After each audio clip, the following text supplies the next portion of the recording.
김성수의 세상 읽기, 김성수 시사평론가와 함께합니다. 안녕하세요. 안녕하세요. 김성수입니다. 네, 임성근 부산고법 부장판사에 대한 탄핵소추안 결국 오늘 국회를 통과했습니다.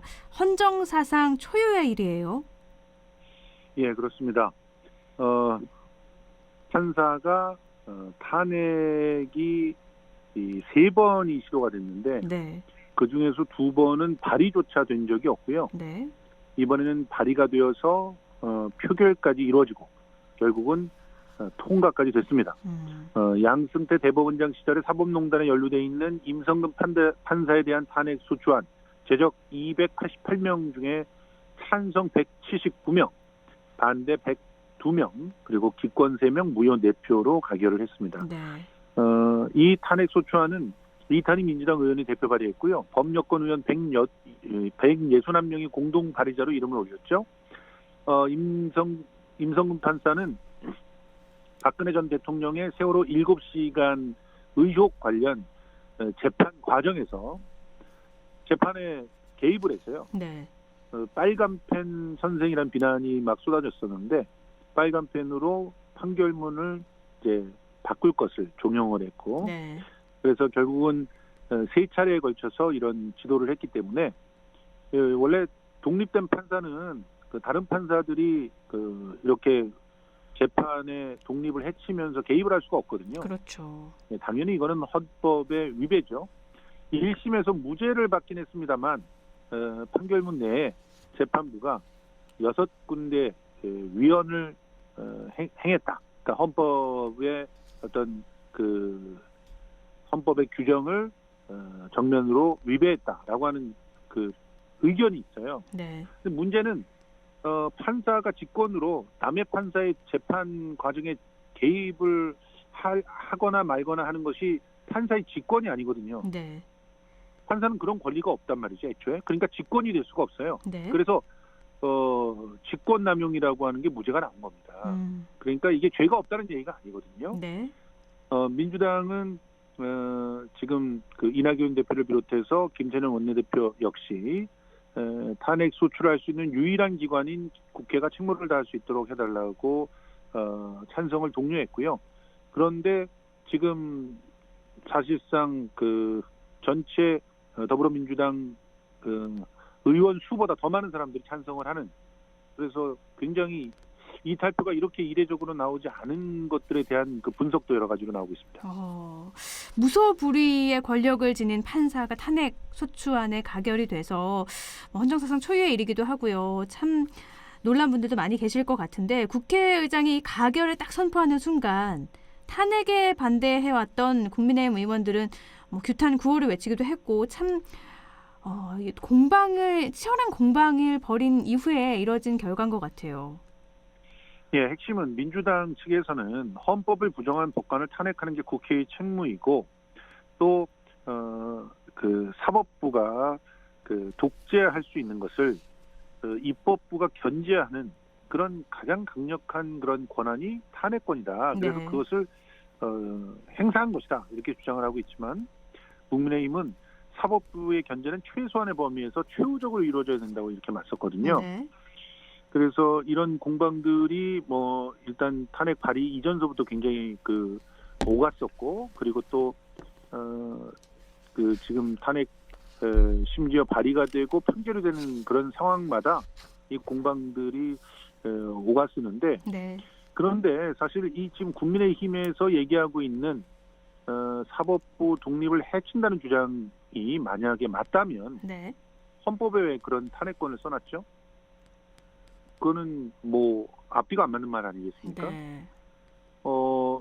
견제를 최소한의 범위에서 하라는 건 어디까지를 하라는 걸까요? 사실상 탄핵권이 발동되지 않으면요, 사법부 판사들은 아무리 잘못을 범해도 해고할 수가 없어요.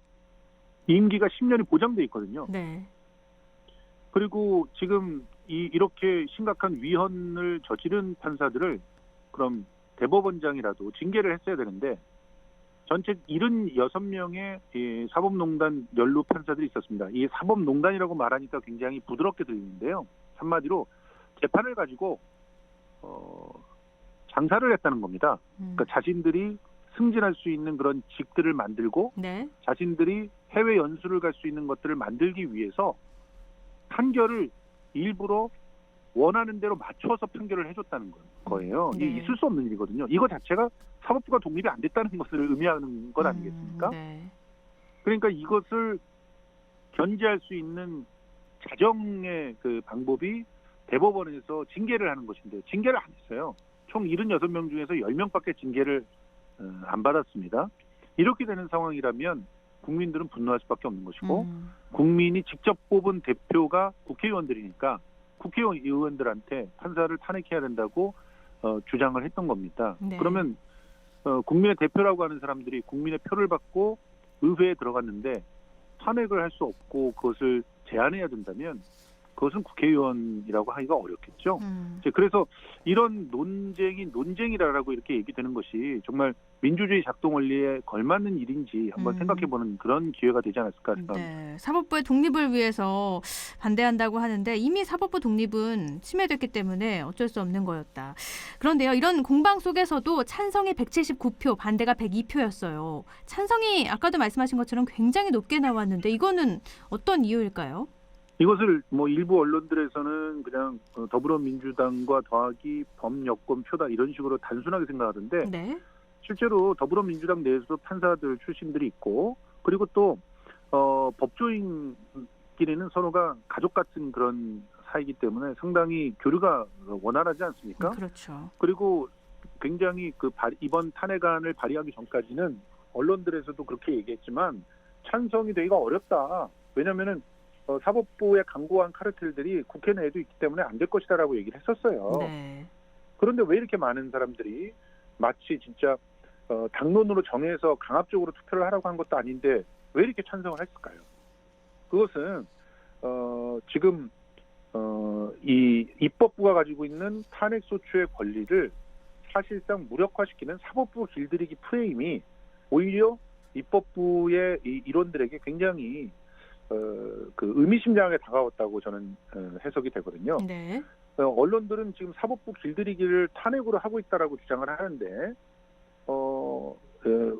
헌법이 보장하고 있는 탄핵권을 행사하는 것이 사법부 길들이기라면 그러면 일부 그 의원들이 사법부를 찾아가서 대법원장을 만나고 하면서 재판에 영향을 끼치려고 했던 그런 일들이 있었거든요. 그런 것들은 뭔가 오히려 그런 것들이 사법부의 재판 독립을 방해하는 거 아니겠습니까? 지금 탄핵이라고 하는 것은 명확하게 위헌적 사항이 재판 내에서도 인정된 사람에 한해서 할 수 있는 것이거든요. 네. 아무한테나 할 수 있는 게 아니고 또 이건 정확히 말하면 탄핵을 진행한 거라고는 하지만 헌법재판소에 이렇게 제소를 한 것이기 때문에 고작 건의를 한 겁니다. 해고해 주세요라고 건의를 한 거예요. 네. 헌법재판소가 그럴 수 없어요. 그러면 끝나는 거예요. 사실 그 사법부 같은 경우는 당신은 선거법 위반으로 100만 원입니다. 이러면은 그냥 의원직이 날아가 버려요.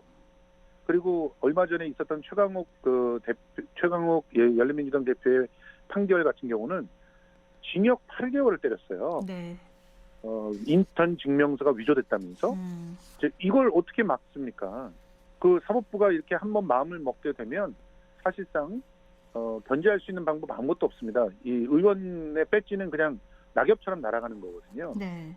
그러니까 서로의 견제가 기울어져 있는 상황인데 그런 상황에서 오늘 또 임성근 부장판사가 대법원장과의 면담을 녹취한 음성 파일까지 공개했어요. 이렇게 되니까 정말 판사 한 개인이 입법부의 어떤 결정을 어떻게 보면 언론을 통해서 압력을 넣기 위해서 대법원장의 대화까지도 녹취해가지고 공개한다라는 그런 반발이 더불어민주당과 또 열린민주당 등등 정의당 등등에서 굉장히 강력하게 있었습니다. 네. 이러면서 어떻게 보면은 오히려 반발 역풍이 분 게 아닌가 그렇게 해석을 해봅니다. 네. 이제 임기가 한 달도 안 남은 거잖아요. 그래서 예. 헌법재판소로 이제 넘어갔는데 또 어떤 결정이 나올지도 한번 지켜보면 좋을 것 같습니다. 오늘 시간 관계상 여기까지 드려야 될 것 같네요. 말씀 고맙습니다. 고맙습니다. 네, 김상수 시사평론가였습니다.